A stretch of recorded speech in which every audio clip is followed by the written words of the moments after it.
I am about to read the very last chapter of Persuasion by Jane Austen for the very first time. And Anne Elliot and Frederick Wentworth had their a beautiful, gorgeous letter was written to Anne. And they just poured their little hearts out to each other, and it was incredible. Chapter 12. The finale. This season finale of Persuasion. Chapter 12. Who can be in doubt of what followed? When any two young people take it into their heads to marry, they are pretty sure by perseverance to carry their point.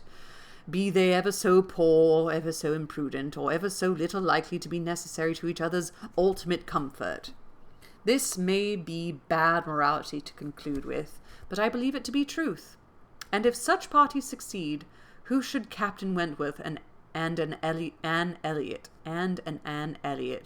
with the advantage of maturity of mind, consciousness of right, and one independent fortune between them, fail of bearing down every opposition?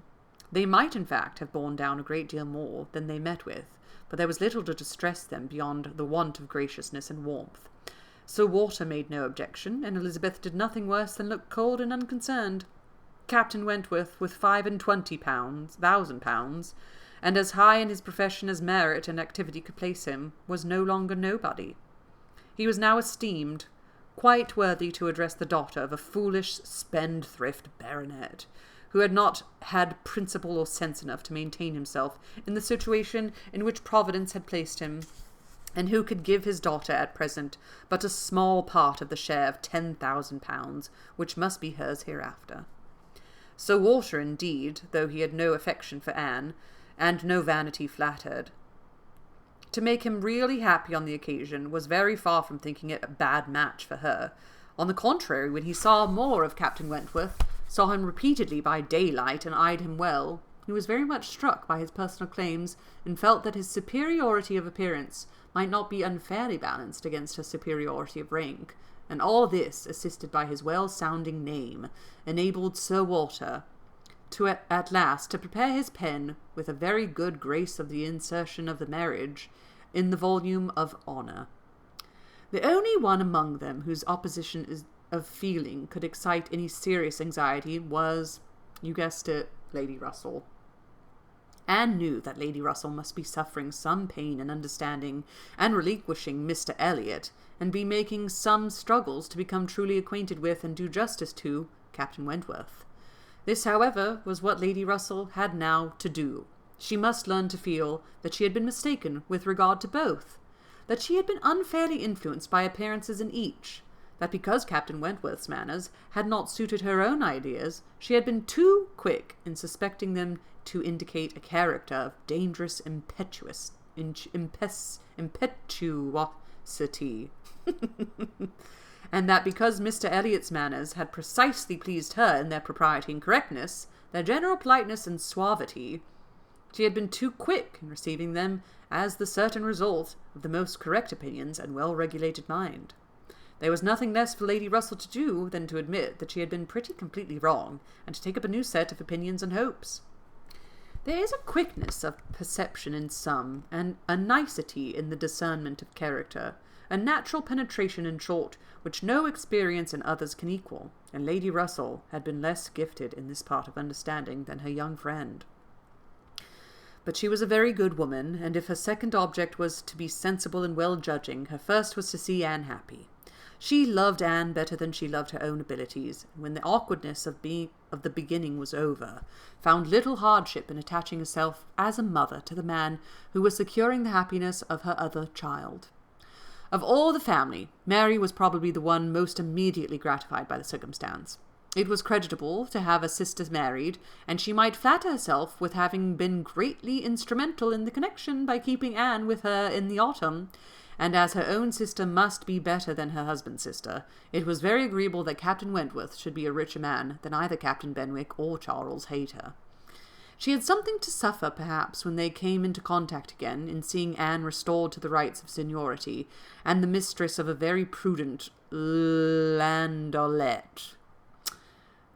But she had a future to look forward to of powerful consolation, and had no Uppercross Hall before her, no landed estate, no headship of family, and if they could but keep Captain Wentworth from being made a baronet, she would not change situations with Anne.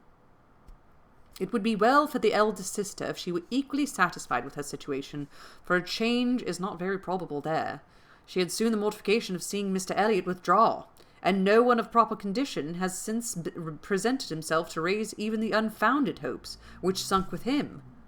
The news of his cousin Anne's engagement burst on Mr. Elliot most unexpectedly. It deranged his best plan of domestic happiness, his best hope of keeping Sir Walter single by the watchfulness which a son-in-law's rights would have given. But though discomfited and disappointed, he could still do something for his own interest and his own enjoyment. He soon quitted Bath, and on Mrs. Clay's quitting it likewise soon after, and being next heard of as established under his protection in London, it was evident how double a game he had been playing, and how determined he was to save himself from being cut out by one artful woman at least. Mrs. Clay's affections had overpowered her interest, and she had sacrificed, for the young man's sake, the possibility of scheming longer for Sir Walter. She has abilities, however, as well as affections, and it is now a doubtful point whether his cunning or hers may finally carry the day, whether after preventing her from being the wife of Sir Walter, he may not be wheedled and caressed at last to making her the wife of Sir William. It cannot be doubted that Sir Walter and Elizabeth were shocked and mortified by the loss of their companion, and the discovery of their deception in her. They had their great cousins, to be sure, to resort to for comfort, but they must long feel that to flatter and follow others, without being flattered and followed in turn, is but a state of half-enjoyment. Anne, satisfied at a very early period of Lady Russell's meaning to love Captain Wentworth as she ought, had no other alloy to the happiness of her prospects than what arose from the consciousness of having no relations to bestow on him which a man of sense could value. There she felt her own inferiority keenly. The disproportion in their fortune was nothing. It did not give her a moment's regret. But to have no family to receive and estimate him properly, nothing of respectability, of harmony, of goodwill to offer in return for all the warmth and all the prompt welcome which met her in his brothers and sisters, was a source of as lively pain as her mind could well be sensible of, under circumstances of otherwise strong felicity. She had but two friends in the world to add to his list, Lady Russell and Mrs. Smith. To those, however, he was very well disposed to attach himself. Lady Russell, in spite of all her former transgressions, he could now value from his heart. While he was not obliged to say that he believed her to have been right in originally dividing them, he was ready to say almost everything else in her favour. And as for Mrs. Smith, she had claims to various kinds to recommend her quickly and permanently. Oh, does he get that house for her from the East Indies? Oh, that'd be sweet. Her recent good offices by Anne had been enough to them in themselves, and their marriage, instead of depriving her of one friend, secured her two.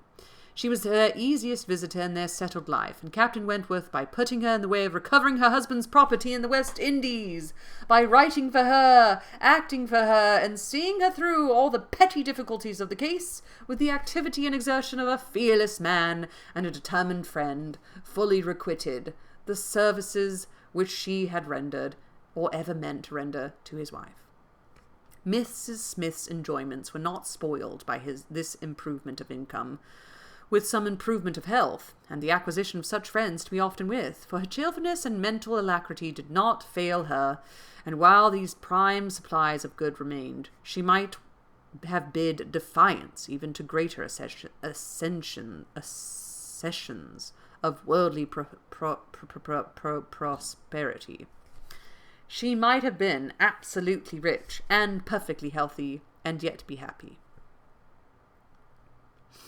Her spring of felicity was in the glow of her spirits, as her friend Anne's was in the warmth of her heart, and was tenderness itself, and she had the full worth of it in Captain Wentworth's affections. His profession was all that could ever make her friend wish that tenderness less. The dread of a future war, all that could dim her sunshine. She gloried in being a sailor's wife, but she must pay the tax of quick alarm for belonging to that profession which is, if possible, more distinguished in its domestic virtues than its national importance. The end.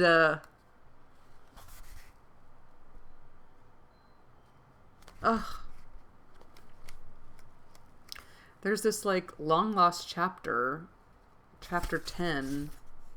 I don't even know. Then follows chapter 11 and 12. Captain Woods was taking her to meet Admiral and he returned to the house. I don't know. Worth reading it? Maybe I'll read it on my own and sum it up. Wow, you guys. I can't even believe it. What a short and quick and beautiful story. And it was just... If it had been 55 chapters of that, it would have been too much. This is like the perfect little short story to just be edging us along the whole entire time. I love Jane Austen, and I love this book, and I can't even believe how beautiful everything was. And Mr. Elliot, there's always a Mr. Elliot in one of these books, huh? A little bad man. Wow. The last book that I have to read in the series, besides Lady Susan, I guess, is Northanger Abbey. And again, I know nothing about that one. So join me next season for the last book of the 6 books that she wrote. Not all of her writing. That's not all of her writing, but completed novels that she wrote. And maybe I'll read Lady Susan because it's so good. And then I have to figure out who's next. Like, what am I going to read next? I have, like, Little Women, Moby Dick, The Brontes, maybe Jane Eyre. I really want to read Jane Eyre. I really want to read Wuthering Heights. I kind of want to progress through the time period and get to, what is it, the Victorian era? The 1900s, you know? Wow. Happy reading to you all. I'm so happy to be doing this and to have found this as like a very fun thing in my life, and I appreciate you all for watching, and I appreciate being able to read out loud, and happy reading to you all. Ta-ta! See you next season!